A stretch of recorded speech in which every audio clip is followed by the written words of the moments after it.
Welcome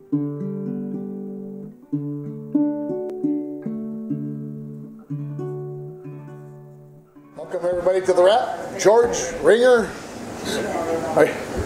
Who would have thought that we'd be coming to the end of the football season, and here we are. Yeah, here we are. It's the college season's in the past. The pros are to the playoffs, and we're looking for a new head coach and GM. And GM, yes.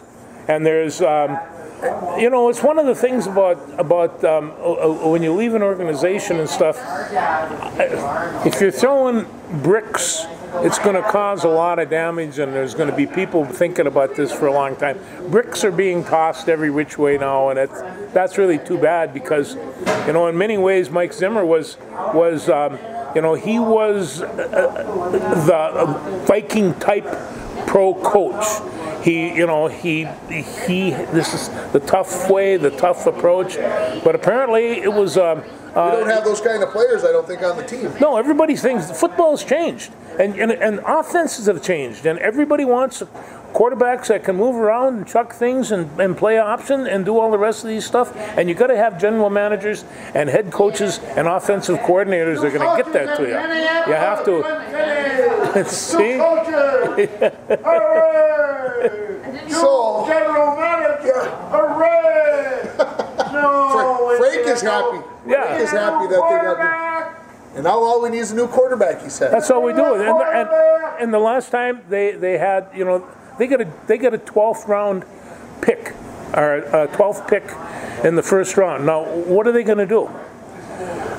Well, supposedly there's a couple quarterbacks that are draftable at that number. Yeah, there probably are, but is that what they need? Well, and I'm going on this. Because I'm going to say you're drafting. This is Wednesday afternoon at 4 o'clock. I'm going to say it this way. I was told today that Kirk Cousins asked for a trade from the Vikings. Okay, that seems maybe possible. So you've got really no quarterback other than Kellen Mond probably on the roster that's signed. And of course Zimmer was no fan of Kellen Mond. Oh no, he wanted another lineman for that. So to me, is the kid from Pittsburgh your answer? Because he might be available in that range. I don't. Go ahead, say it. Go ahead, say it.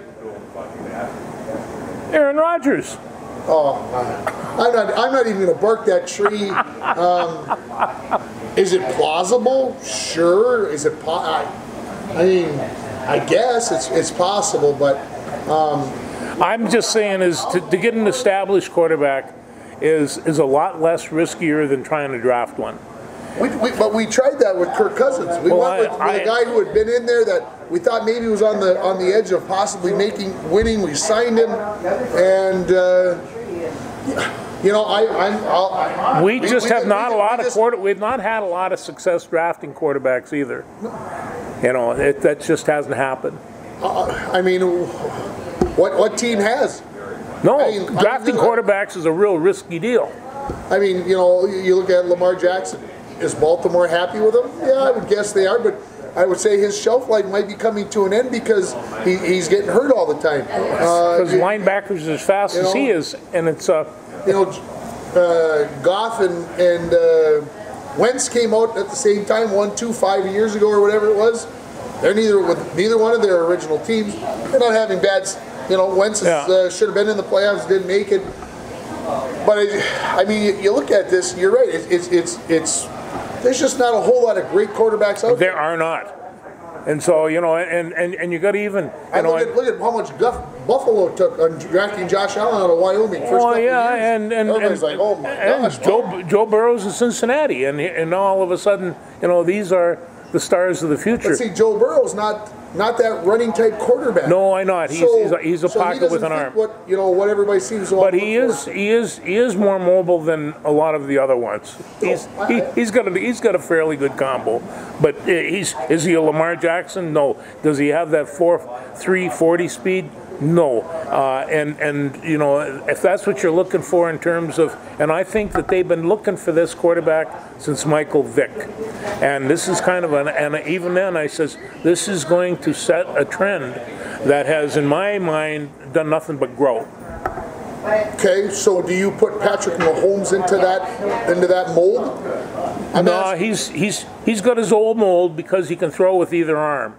You know, I mean, but the fact of it is, he's got very good feet, and he is very mobile back there. He can move, yeah. He can move. Yeah. So you would not put him into that mold of the Lamar Jackson. So what quarterback in that mold has won a Super Bowl? Well, I understand that, but I mean, just like Lamar Jackson, you know, they're still chucking in there, you know, and it's a.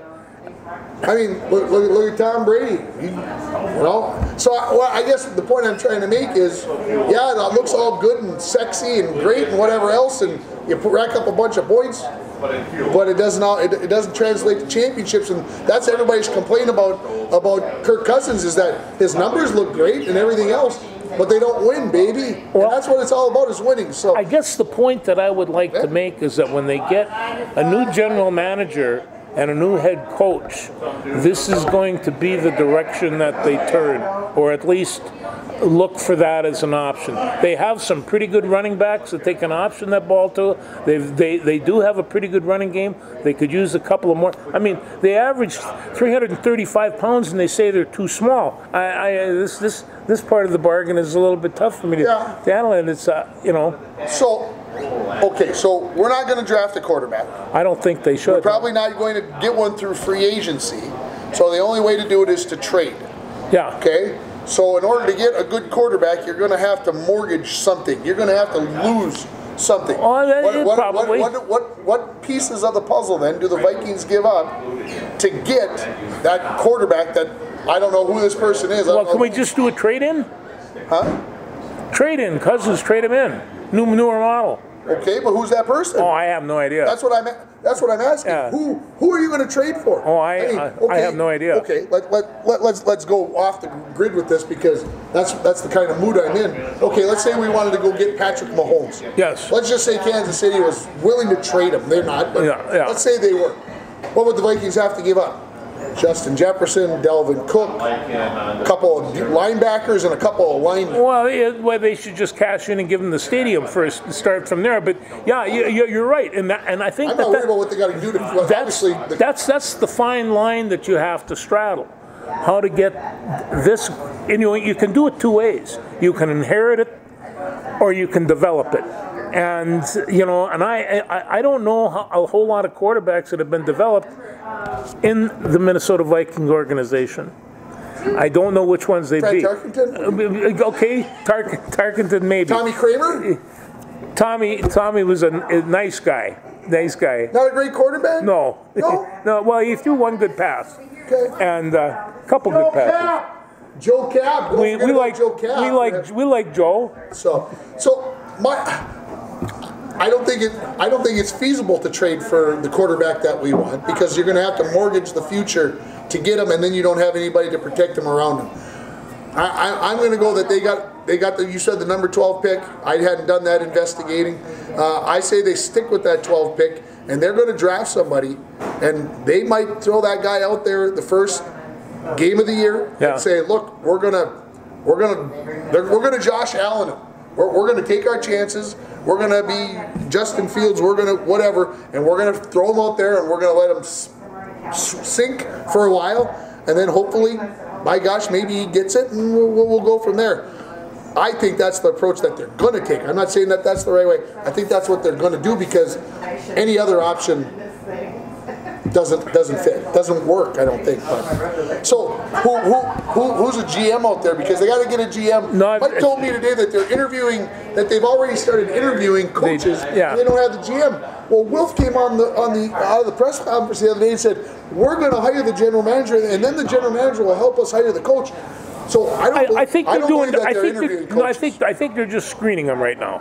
And you know, and the newspaper the other day had 6 or 8 good candidates for general manager and 6 or 8 good candidates for a head coach, and they were tossing the good and the bad with each one, all of which the guys that wrote that haven't a clue. You know, the Wolves are they're gonna make this decision. They seem to be pretty pragmatic. Here, this is what we have to do. They have an organizational model that really has very little to do with football, and it's a business model, and they also seem to be aware of of the needs of the players. And so I'm hoping that they, like they say, if this was the needs that.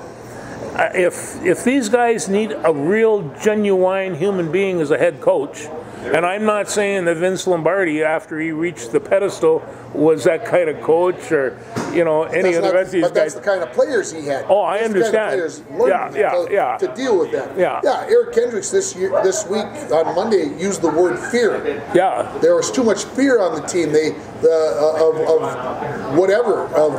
being. I don't know what. Zimmer kind of zinged some of the players apparently today, and so it apparently was a situation that was far more toxic than I think anybody outside of the organization was aware of. I still don't agree that Spielman had to go. I think Spielman's done a fine job. I'm not saying a great job. I think he's done good enough. But that's. Oh no! I think the Wolves took the approach. Well, we're not just going to blame this on Zimmer. We're gonna clean house. We're gonna start fresh and get it out of the way. And well, I think Spielman has a lot better chance of being a general manager again than Zimmer's going to be. Zimmer will never be a head coach again. I don't think Zimmer will ever be a head coach. I agree. He'll be an assistant or an advisor role someplace along the way. He's got too much football knowledge. Oh, he could do a defensive coordinator thing, and so there's many things that he, like you say, an encyclopedic football mind. And some coaches, and I believe this ever since ever, some coaches are great assistant coaches, can't be head coaches. Yeah. There's some people out there who are great head coaches couldn't be an assistant. Probably couldn't be an assistant because their ego would get in the way and whatever else. But, we tried the Zimmer thing for 8 years. He was an assistant coach forever. Yeah. And finally got his opportunity, and maybe just too much over Well, and then in that time, Spielman, to his credit, has brought in some incredible athletes. Good running backs, good linebackers, good defensive linemen if you can keep them. But he brought in some really good football players, and that includes Kirk Cousins. I'll stand by. I think Kirk Cousins is a good quarterback. Like some people said, you got to win to be a good quarterback. I get that. Yeah. A lot of quarterbacks went to their graves not winning a championship. Are they considered good quarterbacks still? I'm just throwing it out there. There's quarterbacks who have never won a championship. Somebody yelled Joe Capel out there. He couldn't throw a spiral to save his life. But he was the quarterback. That's the way it is. He led the team in fights. Did you sit down and watch the Sunday? We got to get off the Vikings. Okay, we could do it. Yeah, okay. So Sunday night. What about Sunday night with the Raiders and the Chargers? Did you watch? I did watch the Raiders and the Chargers, and it was a very fine football game. Unique situation, just Yes. in case you weren't aware. But Oakland and Los Angeles and Las Vegas could have played to a tie, and both of them would have made the playoffs. So think about the Chargers down 15 points with 5 minutes less than 5 minutes left. They tie it on the last play of regulation. They both kicked field goals on their first possession. And then the Raiders, who are in the playoffs because they got possession of the ball, they're in. They know they at least got a tie or they're going to win. And San Diego calls a timeout and gives the Raiders a chance to rethink the play call. And how did that change things? Well, the Raiders kick a field goal. The Chargers are going home. The Raiders are going to the playoffs. They don't have to play Kansas City in the first round. So there was a lot of stuff to that game. Yeah, there was, and actually the game was played well, and it was just it was a fun game to watch, and it gets down to the end like that. But the twists and turns of playoff football are really pretty remarkable. Well, think about this. Pittsburgh needed to win and have like 4 things happen. Yeah, they win in overtime. Okay, San Francisco had to win. And look at what that game turned out. They had to come back. They were down 17-0. They go to overtime and win. You get the Chargers and the Raiders. They both need to win to get in or tie, and they're in. And that game goes to overtime. The NFL had to be. They must have been sitting back going, "We are geniuses." We got this figured out. And then they play these overtime games, and we got people watching on it. they were like, oh my gosh, cha-ching, we can, next time we go and sell this thing, look what happened the last day of the 2021 season. Look what we had. You got to fork over the bucks, buddy. Oh no, and you watch the people. I mean, San Francisco. I mean, you know, I love defensive linemen. Well, San Francisco's got this Boza, and he's just all over the place. On the other side of the line is Aaron Donald. He is just incredible. On the Lakers side, on the Rams side, they have Cooper Kupp, who had a fantastic game, and Deebo Samuel's on the other side. I mean, these guys are incredible athletes. And, you know, I think that people, when they see this and see games like that, that's all they want from the Vikings. So all they got to do is go out and get... Hey, we had exciting games all year long. We did. We had more one-possession games than any other team, I think, in the NFL, if I remember. Exactly, yeah. Okay, so let's talk playoffs. Yes. Okay, you want to start AFC or NFC? Either one. Let's start with the NFC. Okay. Let's stay close to home. So you got number 7 Philly at number 2 Tampa Bay. Yeah, that's going to be a good game because I'll tell you right now, Philly's going to play them tough. The thing of it is that if this was in Philadelphia, I'd say they got a better shot, but it's in Tampa Bay, and it's going to be nice and warm down there, and it's going to be a good game, but Brady's going to pick them up. I say the Bucs win by 17. That's my prediction. Okay? I think it's closer to 10. But it's not San Francisco, Dallas. No, you know, this is really a tough one, and it's just like, and they're at Dallas. And San Francisco, for whatever reason, is one of my favorite teams. On the other hand, they've got this Parsons that plays middle linebacker for Dallas. If he's playing, and I don't know that he's not, I knew he was injured after the last game, so he's probably going to be ready to go. Yeah. I got to go with Dallas at Dallas. Yeah, don't forget Dallas scored 51 against Philadelphia. Yeah, 51. Yeah, folks. They can put some points up. Philly wins at home close against San Francisco. Less a one-possession ball game, tighter than I probably would. I say Dallas wins. Oh, I think they do too. All right, the game of the weekend in the NFC, maybe in the whole playoffs, is number 4 the Rams hosting number 5 Arizona. How big is this game? This is a huge game, and I agree with you. This is the best game of the weekend. At least except for maybe New England and Buffalo. That's why it's on Monday night. But, you know, 2 games on Saturday, 3 games on Sunday, and 1 game on Monday. I think this is the first time they've had a playoff game on Monday night. Correct. Arizona's got a very fine team. The Rams are going to beat them by a field goal. It's going to be close. It's going to be close. It's going to be a game that probably is going to be worth staying up and watching. I'll try at 7:15, but I'll try it. I might try as well. Yeah. All right, let's move over. Oh, and don't forget Green Bay. Let's move over to the AFC. Let's start with the 2-7 game, which would be Kansas City and Pittsburgh. Kansas City and Pittsburgh. Well, you know,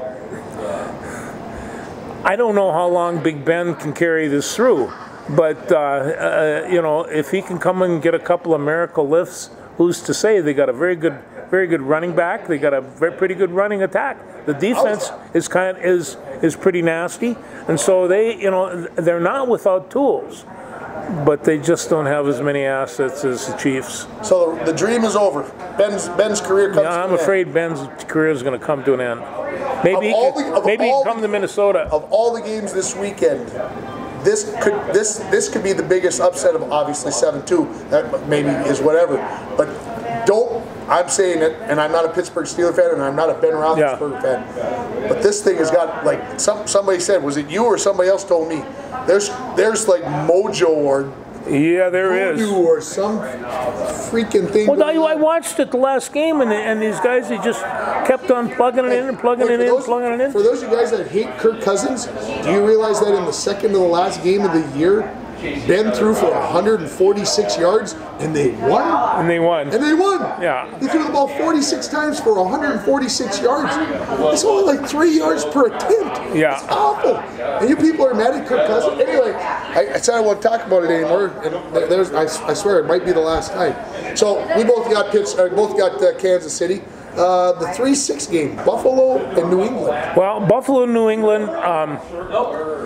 This is a division game. It is a division game, and it comes right off Saturday night, 7:15, and I am going to be watching it. and I am going to say, and I will say this, although Buffalo's probably a better team, if they beat New England, it's going to be considered an upset in my mind, because Belichick comes in with all the rest of these extras. But I think the Bills are going to beat them.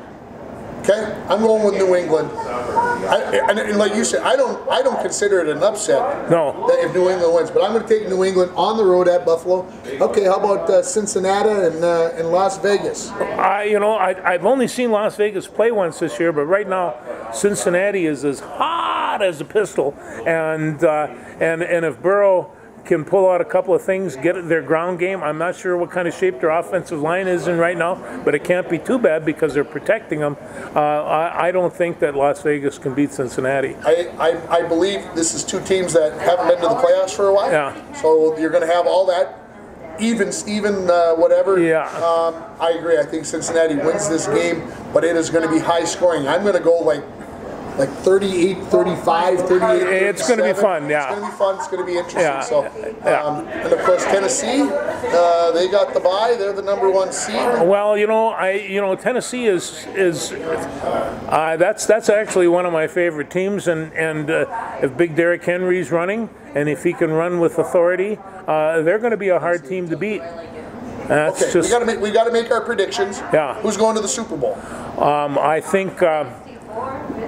I think Tennessee's going to go to the Super Bowl. And? I think maybe the Los Angeles Rams. Wow.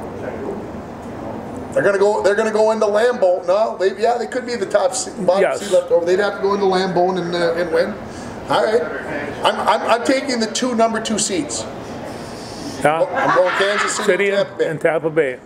Might be chalk, might be whatever. I'm not taking either #1. I don't think Derrick Henry is going to be able to do what they want him to do. No, I'm probably not. That's why I'm going to give Kansas City the edge. Anything can happen, obviously, any given Sunday.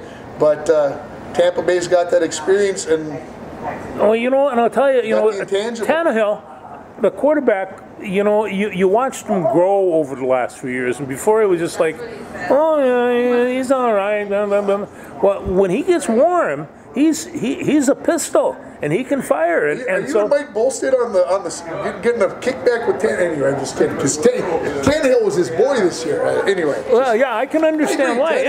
Yeah. You know who he reminds me of? Who? Kirk Cousins. Kirk Cousins. He reminds me. Shut up, Tim. Okay. We done with pro football? We can go. We got to talk college football. We can talk college football. We got to talk college football. Yes. Did you watch the Bison on Saturday? I did watch the Bisons on Saturday, and they're just. We thought that game was going to be close. Yeah. Tight. No. And then Montana State's quarterback got hurt, so I don't know. First drive he went down, but the second, their backup quarterback, he started 7 games in the season, so and so Montana State had all kinds of things going, but again, perfect examples of offense and defensive lines dominating the line of scrimmage. And if they always said the winner will dominate the line of scrimmage, that's true 99% of the time.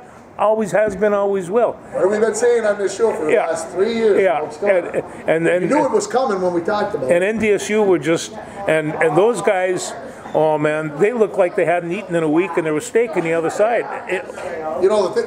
The scary part about North Dakota State is this. Montana State obviously came from the other side of the bracket. They took down #1.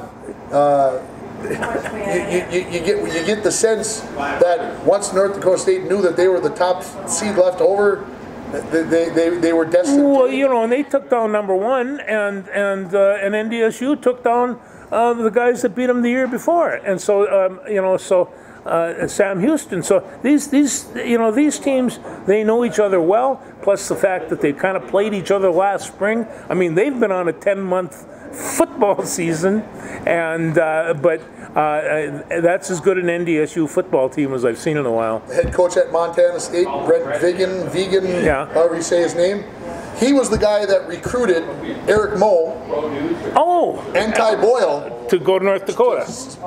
Well, he was a Bison. He was with the Bison. Bison, yeah. So he came up and actually visited. We had a chance to sit down and visit when he came up to talk. And I mean, when his name popped up, I'm like, oh my gosh, I know that guy. Well, you should have called him. We could have got an interview. And we could have got tickets. Yeah, they got tickets. Think about how many coaches, high school coaches, he had to see, and all those recruiting visits over the how many ever years. Well, and I just got to make one comment, because I'll tell you, the green and gold down at Frisco, Texas, was just amazing. Apparently, Montana State had a plethora of people there. There was a lot of noise being made one way or another. It was fun.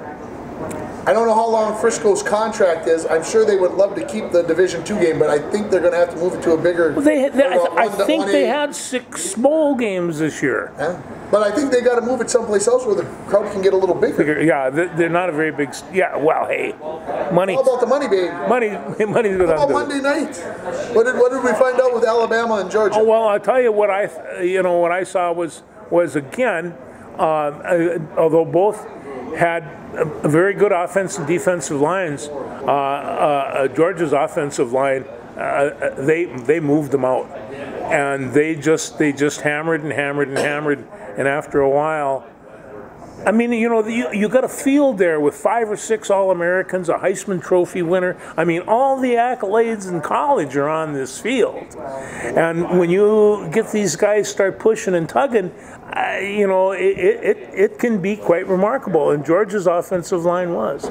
I got home. I did a basketball game on Monday night, so I got home about 5 minutes into the second half after I'd gotten well, then you caught the good parts. So I sat down, and about the third play, they were talking about Georgia's offensive line. Yeah. The guy had moved from left tackle to right guard.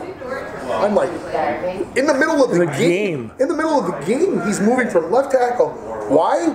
Well, Alabama had taken their good defensive end and they had moved them to defensive tackle. They matched so they're down inside about the 10-yard line, and that good offensive line. That good offensive lineman got a hold of that good defensive lineman and buried him and right up, and there's a big hole. Yeah. And I'm just like, somebody's going to draft that guy. No, and there was a good line coach that had made that adjustment, but those guys have been working on that for a long time. They must have picked this up in film that he could jump over and play the 2 gap or A gap, and you got to kind of move with him, and and he's one of Georgia's best tackles. I mean, you played him, 5 weeks before. Yeah. You got a plethora of tape. You got time to prepare. Yeah. It's amazing. People will say Nick Saban teams don't get out coached. I'm not saying they got out coached. I'm just saying maybe Georgia made the better adjustments, especially in the second half after Bama led 9-6 and 18-13 with 10 minutes left. Everybody had to be thinking Alabama's up 5 points with 10 minutes left. I'm not saying that's a huge lead, but what I'm saying is Alabama's got the lead. Alabama's got the lead, and their defense is going to stop. And Georgia scored 3 times. Yes, one of them on a 79-yard interception return for a touchdown, because how different could that have been if they don't throw the interception? They got a chance to come down and tie it at 26. So I can make more out of that than that's there.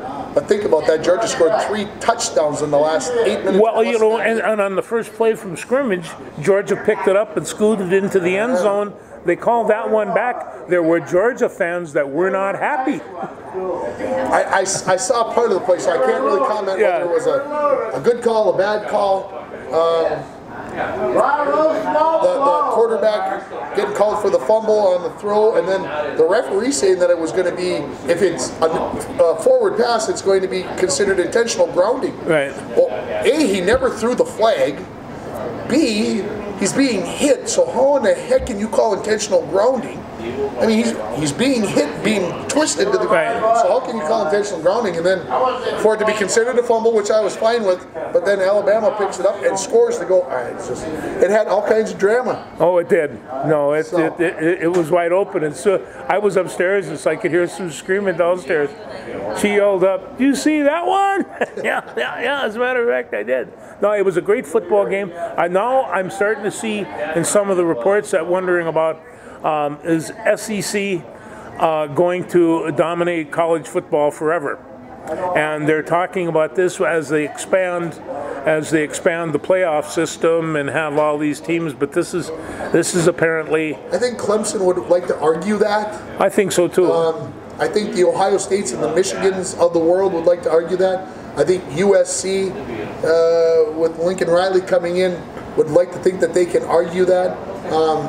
They might be right for a while at the SEC, but yes, the SEC takes a certain number of players every year. That's where the best players want to go play because they get tested and so they can go play at the next level. So yeah, there's a lot to it. Alabama, Texas A&M, and Georgia, I think we're all like in the top 7 for next season already. Yeah. Which is no surprise. But well, you take a look in the South. I mean, Mississippi State, Arkansas, Florida's starting to come back a little bit. Who knows? Maybe even Florida State one day. But you have these other fantastic schools. Miami is a little bit down, but geez, Central Florida had a really nice team. There's a lot of teams down south, and they all want a little bit piece of that pie. Absolutely. Yeah. Does that put a wrap on football? Sure. Because we're over 30 minutes. Not that's wrong, folks, because, of course, George and I both love football. So. Yeah. What do you want to talk about next? Let's see. We will go... You want to talk wrestling, or you want to leave that for the end? Well, I tell you, I watched the wrestling. I watched... Gophers versus Iowa last Friday? Yeah, and it was a good duel, and it's just like, Iowa they were wired for sound when they got there, and so they started drilling Gophers, and so they won 2 matches, including my good friend Gable Steveson, and he was just incredible. Watching him wrestle these days is not like watching a collegiate match. It's kind of a combination of entertainment collegiate match, and so he was kind of amazing, and I think the Gophers are going to have a nice team right now. Iowa they look to me like they could win the whole thing. Look at Iowa, number 1 in the nation. Yeah. Gophers are number 13. Yeah. Iowa had 5 of their wrestlers in the top 5. Yeah. And the Gophers lost 22-10 in the dual score. Mm-hmm. And they had 3 matches that I think came down to a couple of points. So take one of those matches away, and now it's 19-13. Yeah, swing matches. 2 of those matches away, and it's 16-16. I thought Minnesota, despite only winning 3 of 10 matches, obviously 5-5 makes it even. But I really believe the Gophers are not that far away from being able to compete against the best teams. No, I agree. And 22-10, that's not a big score in wrestling. And I think Iowa put their best of the best out there. They had to. There were no, well, let's rest number 1 here. They brought Kramer back, or however you say his name, I'm not probably saying it right. But they brought him back off an injury to make sure that he wrestled. He looked impressive. But having said that, they knew that they were going to have to bring their top shelf game to beat the Gophers. And like I said, what does that do now? The Gophers win on Sunday against Northwestern pretty convincingly. Now they're on TV again on Friday night against Nebraska. And then they take on the Cheeseheads on Sunday. And so what do you say about the caliber of wrestling fan at Iowa City? I mean, they said they gave him a standing ovation. There was some people that were standing. I think they kind of blew it a little bit out of proportion.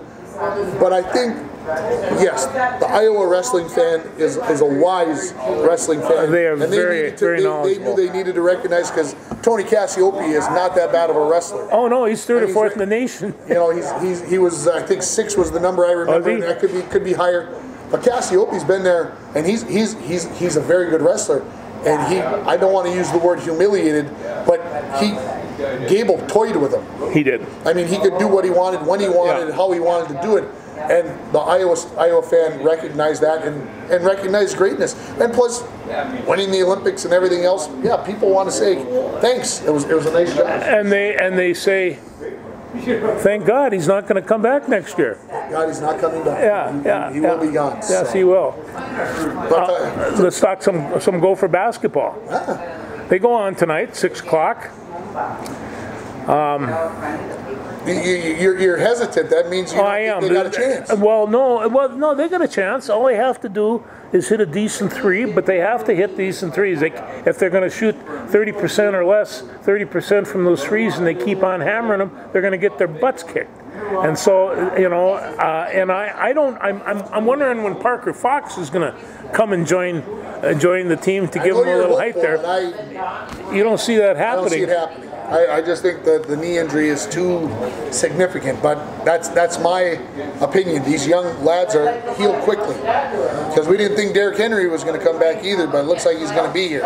So well, did you watch the Gophers against Indiana on Sunday? I did. Okay. Yeah. And what did you see? Oh, there were times that they played fairly well, and they were playing in Indiana, and then Indiana just kind of wore them down. They came back at the end and looked like they might make it interesting again. They're coming down, and if that wide open three is there, they don't ever look for an option. And it's just like they see it, and I'm sure everybody's saying, if you got an open three from that point and you're in a transition game, take it, and they're doing it an awful lot, and I think that they're doing it, too much, and they're missing it. And so, pass that ball around a few times, get that defense working a little bit, depending on what defenses are, because these days they don't like to play defense. They don't like to play defense. So get what they used to say: pass the ball 3 times before you shoot. And they're not passing the ball 3 times, getting it down the court, and then they're shooting. And I just wish they now. As the old coach says, you live by the 3 and you die by the 3. And right now, I don't think they have to live by the 3, but they better start picking up those short jumpers. And Jamison Battles has to. I hate to say he should step up, but he has to become the star. Forget, other teams know that that's kind of where the Gopher offense starts, so they want to take that away. Oh, and Indiana did. So, the Gophers against Michigan State tonight. I don't see them coming out with a W, but they already won once in Michigan. Why not twice? Yeah. Why not? Yeah. Come on. We didn't think they were going to beat Michigan either. And they went in there, and Big Ten basketball is so fickle.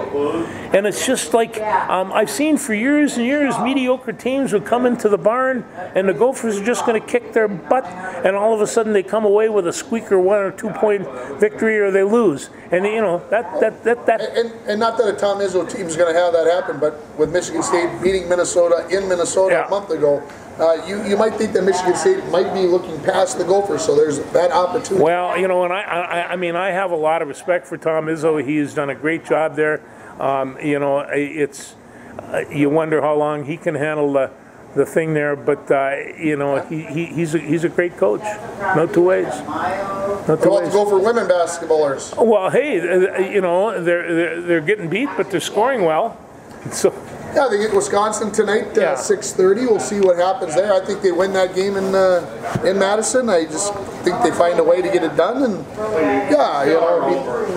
obviously, if they're going to be, what's the right word, pertinent in the Big Ten, they're going to have to come up with some road wins. So. I come up with an article in the Trib today, and they were talking about COVID, the Olympics, the NHL.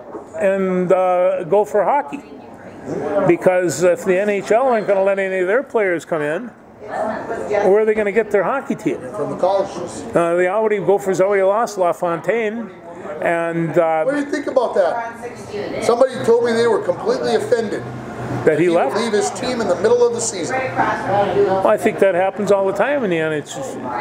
Yeah, I don't think it happens maybe quite that much, Yeah. But you think about kids leaving for the Olympics, which is what we're getting here. That might be seen as different in some people's eyes. Carolina was in a tough spot. They made him an offer he couldn't refuse, and said, "But if you want this offer, you got to come right now." Yeah. And they offered him $250,000 signing bonus, $750,000 a year if he's with the club, with the big club. $75,000 a year if he's down in the AHL. So he's got a lot riding on that. That's not a whole lot of money. Not a whole lot of money, but he's got a great opportunity to play at the NHL level because they're so short at goaltender. They are. So it does put the Gophers in a real hard place, and it's just. I'm going to say it this way. It's going to sound horrible. that I'm anti-Gopher hockey, which I am. Yeah. But I'm going to even make it. I'm even going to dig my hole a little bit deeper because of this. Yes, with the 2 wins that Minnesota got this weekend at Michigan State, they are now in first place in the Big Ten. They are. I'm not sure that says a whole lot, and I think LaFontaine knew that this team did not have a chance, whether how well he played, whether he had whatever pulling out of his butt, saves from every which, they aren't going to win a national championship. I think he knew that, and he said, you know what, we can't win the title, so let's take care of it. Well, I think the North Dakota, Bemidji States, and all the rest of that has shown the Gophers and the Big Ten are not the only dog in the pound, and those teams are all really good. And yeah, okay, let's Michigan. Apart, Michigan, yeah. I believe is the class of the Big Ten. They didn't play in the Big Ten last week, so that's why Minnesota was able to move ahead of them. Excuse me. But having said that, Michigan's in a different class right now. They can compete with the NCHC teams. Minnesota, I don't think on a week-in, week-out basis would be in the top 4. They could. They'd be lucky to come out 500, and and that's. And I love seeing that because Minnesota hockey is abound. I can feel the people watching this right now, and this is not you're watching it 2 days. I can feel your bad 5 coming on me right now because we are bad mouthing your Gopher hockey team. Yeah. Anyway. No, the Gordons, just the Gordons are. Yeah. It's nothing against Ben Gordon. It's nothing against the Gophers. Love Benny. I just. Well, anyway, they got injuries, and they got COVID, and they got the NHL, and the Olympics starts what? 2 weeks? 3 weeks. 3 weeks from, and so they're going to have to come up with hockey players from somewhere. And how about the coaches leaving their teams? The head coaches that are going with the Olympic team leaving their teams for the assistants to play the games. Yeah, I would have. I understand why they're probably doing it. It's the only opportunity. Once you got a team, it's kind of like a marriage. You got to kind of stick with it. I have a hard time with that. I wouldn't leave my team. Yeah, I would have a hard time leaving my team as well. But having said that, the opportunity to go coach at the Olympics. Yes. Yeah. Well, then how many times is that opportunity going to come around? No, and I especially if you're a college coach. No, and it does happen. I remember Dean was here and had to take a couple of weeks off to go coach the juniors, the World Juniors. I understand. The World Juniors is a big deal, but that happens every year. That happens. The Olympics only happen every 4 years. That's a different animal, and I guess as a coach, I understand exactly what you're saying, and I feel that about not leaving your team, especially in February, when it's coming to the end of the season. But chance to go coach at the Olympics is so. Do we have an opportunity here to have upstart 19-year-old kids go up against the nasty Russians and Swedes and Finns and all the rest of these people and pull off upsets? Yes. Yeah, because I believe this. All those countries that you they got NHL players too. All their good players play in the NHL too. Yeah. So their best players, I should say. So could our college kids go over there and compete against probably some of these guys that play at the professional level? Absolutely. It'll be fun to watch. It'll be interesting theater. Yeah. Won't probably be as much fun as watching the NHL teams play, NHL guys play against each other, but it's going to be fun nonetheless. It's going to be fun to watch, yeah. And you guys say, could Ringhofer sit still? Yeah, it was a workout from HE double toothpicks today, folks. Yeah. I tell you, his personal trainer, I love it. She's kind of sadistic, and I hate to deny her the pleasure. So it's fun. I can't find a comfortable way. I sit for somewhere about 30 seconds. It's like, okay, I got to move again. So I apologize if you think I'm losing my mind. I might be, but so let's see. That takes care of Gopher basketball. Do you want to talk about the Timberwolves at all? Well, they dropped a close one last night, and I mean, I guess it was like a 3/4 or a half court from nowhere type to go ahead. So, on the other hand, the Pelicans, they're not that hot this year. They're 20 and 21, and people are saying that they're media darlings, and the media is giving them all these things because, we don't have teams that are 20 and 21 very often, and we think they're pretty good, but, they have, I'm telling you, Tim, they have all the pieces on this team. And they just have to kind of get it together. They could use a gigantic, 7-3 centers from somewhere, but Cat said it best. We thought that we were going to just go out there that we would just be able to flip the switch on and turn it on when we needed to turn it on, and we couldn't turn it on soon enough when we lost. No, yeah, and against competition like that, it happens. Well, they're not playing in the NBA because they're not. Yeah. They got Memphis tomorrow night. Memphis has won 10 straight. Yes. You got your good friend Ja Morant. Yes. The Wolves are in trouble. And he is fun. Yeah, he's as much fun as there is to watch. So you're gonna watch that one tomorrow? I'm gonna watch. I got 2 different screens there, so. You're gonna be doing this, Jordan. Oh, I'm doing that now. Anyway. And you'll have the radio on, listening to me with the Bronco girls basketball team. In the background, well, your wife will demand that you have that. Yeah, she will. You will. want to talk about the Minnesota Wild before we talk? Let's talk about the Minnesota Wild.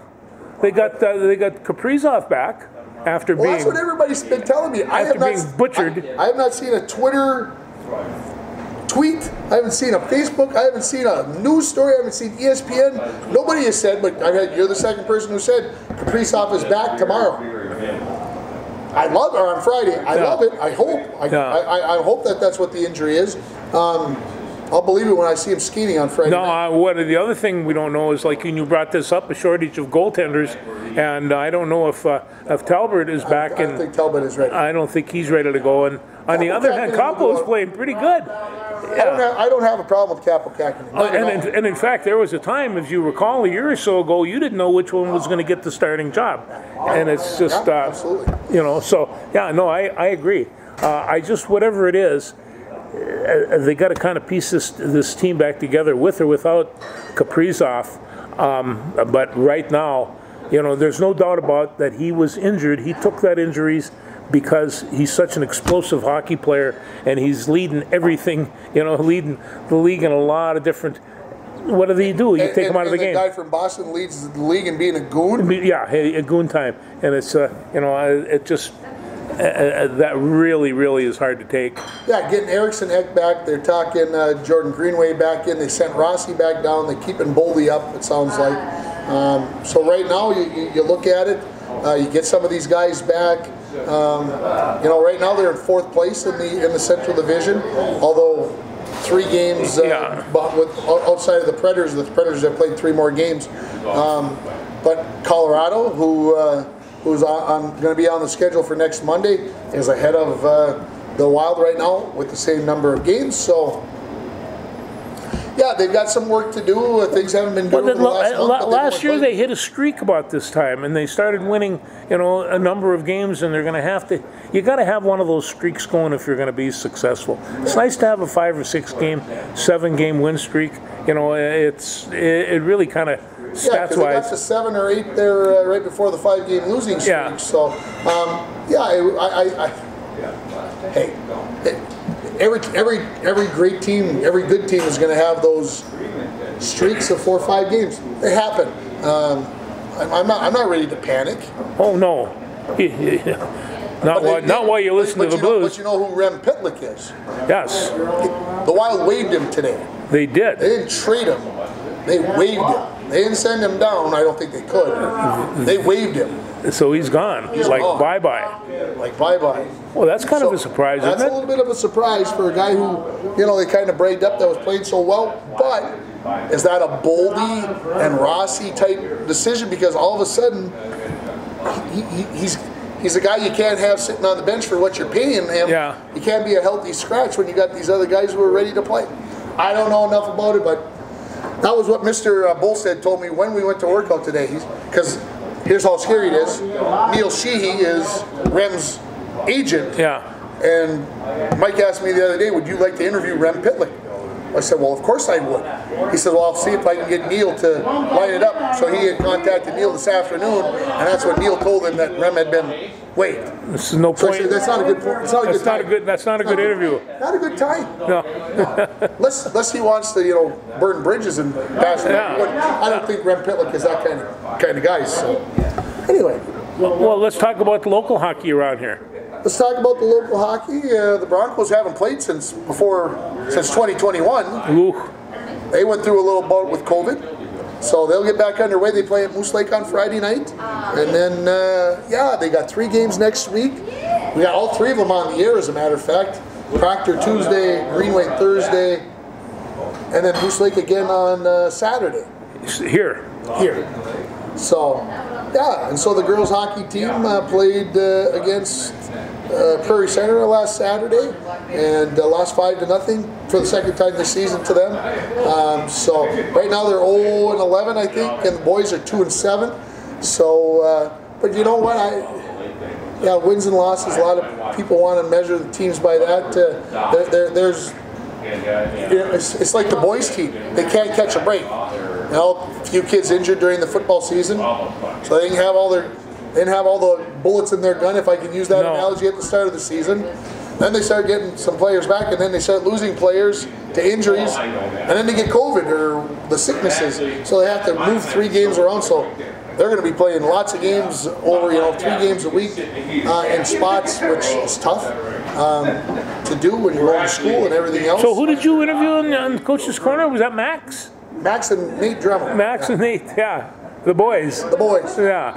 And how's Max doing? Max started playing again after the broken collarbone and playing exactly the same way. They're banging people, digging, grinding. Yeah, gutsy kids. Gutsy kids. Both kids are that way. And we saw what Max could do during the football season. He found out that he loves to play football, I think. He's got a nasty look in those eyes. I enjoyed watching him play. We'll see if, next year's senior year, will he play football?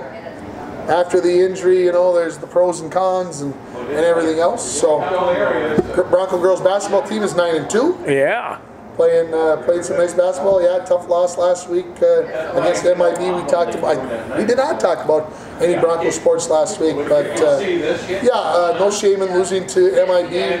No fun to lose by 70, but is MIB that good? I don't know if they're 70 points better than the Broncos, but they might be 40.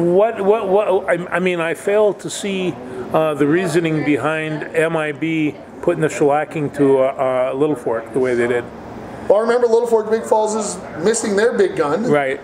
With Destiny Pekarski, who has been cleared to play again after the hamstring injury, about a month off. I will say it this way, and I hope nobody's going to... Yeah, I don't want to be offend either. MIB's probably got 8 players, maybe 9 players on their team that can probably start on any team in northeastern Minnesota. They only dress 11. They dressed more than 11 against Little Fork the other night, and they played them in the second half pretty exclusively. So they brought a lot of JV players up to play in the second half. That being said, the point I want to make here is you only get 26 opportunities to play games against other clubs. Yeah. So Mountain Iron Buell had to put those kids in the first half and let them play. Okay, I'm going to tell you the score. At half was 75-2. 75-2 at half. I know it sounds ugly, but the Bronco game was 61-16 at half. Is that ugly enough? I mean, is that? I don't know. I watched that game, and it was fairly ugly too. But sometimes the score gets so lopsided, and I understand you have a limited bench and you can only put in so many people. He called the dogs off after halftime. I talked to Gary Chelgren. Yeah. I asked him, I said, did you feel offended, I guess is maybe the right word. And Gary said no. Okay. No. So, he thought that Buffetta did it the right way. And I hope, Gary, I hope you're all right me talking about that because... Buffetta's he's a fine coach, and they work real hard. He's got one of his best teams again. He's got a lot of good ones. But he when I interviewed him before the Bronco game, he basically said, I asked him something to the effect of, how does this team compare to your other teams? And he said, we don't have as many girls out. We're used to having 15, we only got 11. And he said, we're used to having a 6-footer, a 5'11", a 5'10". He said, we don't have that on this team, so we do it with defense like they've always done, but we do it with guards and everything else. Some people might complain. They made 16 threes against the Broncos. Well, that's not their fault. They made 16 threes. That's a lot of points. That's a lot of points. So, having said all that, I know there's a lot of people out there judging the 105-6. I get it. But I think you got to take it in the context of where Little Fork is at. Short-handed, very inexperienced, one senior, the rest are freshmen and 8th graders playing against this team that has a chance to win the state championship. Yeah. So don't judge either team too harshly. Understand that things happen. It is high school sports. I've competed against Mountain Iron. I know what it's like. Actually, we competed fairly successfully, but it was always tough. Yeah. They never give you nothing. And I noticed all the girls, a lot of times they wore knee pads because they were out stealing basketballs with every opportunity. They were expected to get on the floor and get after it. Yeah, that's absolutely. Yeah, well coached. Boys basketball team's 3-6. They beat Lake of the Woods last week and then lost to Duluth Denfeld. And so they've got against Little Fork coming up this week, and Little Fork go off top 2-6 or 2-7, I believe the Vikings are. And they got a chance to watch Little Fork the other night against Northland. See an interesting. Hey, if you want to watch the game, I talk about it being interesting. Go to your live event. Go to Broadcast Archives and look up Northland versus Little Fork Big Falls. This Northland team, they like to shoot threes, and pretty much exclusively threes. Yeah, they'll take the fast break layup, but if you get them into the half-court offense, work that ball around the perimeter, they go, huh? And eventually somebody's going to come open. 6, 7, 8, 9, poosh, up the ball goes. 1, 2, sploosh, the ball's going up. They made 13 threes in the game. They probably shot 45. Not a great percentage, but there was lots of them. They lived and died by that 3. So, like I say, live and die. Live and die. Live and die. So that kind of is the high school sports update from the area. The Bronco Boys swimming and diving team has their first home duel next Tuesday against Rockridge. I would say Rockridge, with 2 schools combined that the Broncos used to compete against, makes it a little tough. But the Bronco Boys have some good swimmers. Adrian Manassa, fine diver. Anthony Scholler, Will Serrano, Manassa swims. Colton Hollis. I'm going to forget somebody, and I apologize going off the top of my head. But they've got some good swimmers. A couple of them will definitely go to the state, unless there's a shocker somewhere in the mix. They're going to have some boys go to state. So, looking forward to it. What else? That might have it covered by me. Thank God. Oh, and then we just go Gophers, wrestle hard. Go Gophers and everything except for men's hot. Anyway. Yeah. But yeah, it's playoff time. It's going to be a fun weekend. Lots of stuff to watch and go over. And hopefully my Bulldogs will be able to play this weekend after the men's hockey team couldn't go to St. Cloud State and play because UMD had COVID. Hopefully they got everybody healthy and ready to go because. But the only teams that are really winning is COVID-19. I mean, they are laying waste to our sports. But it's going to keep on chugging on. Can I make one more jab before we go? Sure. Cornell swept North Dakota last week in men's hockey in Grand Forks. Swept Grand Forks in Grand Forks. Cornell. Who'd ever guessed? No, that is quite surprising, especially in Grand Forks. I love it. Yeah. It's great, but. Yeah, I've never been a hardcore North Dakota, except for when Mike was playing. Yeah. Good old Lefty? Lefty was different. He was our boy. He was the boy. Yeah. The golden child. He was. Lefty had a style of life that all of us wanted to have, and very few of us could attain. Lefty, you did it good. You did it well. You had a lot of fun along the way. Like you said, he did it his way. Oh, completely. He's the only athlete of that whole bunch that did stage plays besides me. And singing. Yeah, well, Lefty said he couldn't sing that much, but he could act. He didn't have to. He walked out on the stage. He didn't have a character. He was still Lefty, and the crowd would start cheering. He has a presence. He does. Some people have it, some people don't. Lefty, he's got it. He's got it. Gonna wrap us up for this week. Take Good. care. See you Thanks, next everybody. week.